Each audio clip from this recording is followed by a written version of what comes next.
Mga kapatid, lutang na lutang sa mga usapan ngayon ang mga floating barrier at mga boya. Pero kailan nga ba ito sinimulang gamitin? Kung titignan ng mga tala sa Medieval Seaman's Manual na tinatawag na La Compasso da Navigare, unang nabanggit ang paggamit ng mga boya. Dito, sinasabing nagamit ang mga boya para magbigay ng direksyon sa pagbaybay ng mga mandaragat sa Mediterranean, partikular sa Iberian Peninsula. E paano nga ba ito ginagamit?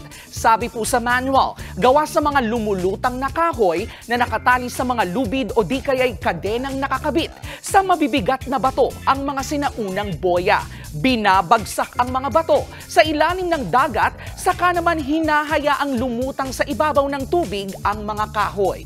Meron din namang mga boya na hollow o iyong sadyang hangin lang ang laman noon. Sa records noong 1358, tinatawag po yan na tonen. Sa paglipas ng panahon, malaki ang naiambag ng mga boya sa paglalakbay sa mga katubigan. At habang tumatagal, nag-i-improve na rin po ang mga boya. Karamihan nga sa mga modernong boya ngayon, gawa na sa mga plastic. Nagagamit ang mga yan sa iba't ibang bagay tulad ng pagresponde sa mga emergency sa dagat.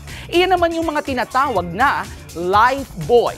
Pero karamihan sa kanila, pangmarka sa mga bahagi ng mga dagat at mga teritoryo. May ilang uri pa nga ng mga riyan ang mga kinakabitan ng mga harang para maging floating barriers. Tulad ng iba pa po nating kagamitan, patunay ang mga boya sa patuloy na paglinang ng ating kaalaman, lalo na sa paglalakbay sa ating mga katubigan. Ang amin pong paalala, sana'y magamit ito sa kabutihan at hindi maging silbing mitsa sa mga alitan. Lagi po yung tatandaan tulad ng aming daily reminder na ang K-alaman ay K-yamanan.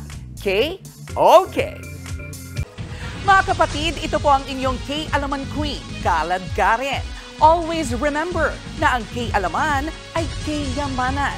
Kaya para sa latest showbiz news at dagdag impormasyon, mag-follow at mag-subscribe sa social media pages ng News 5. Okay?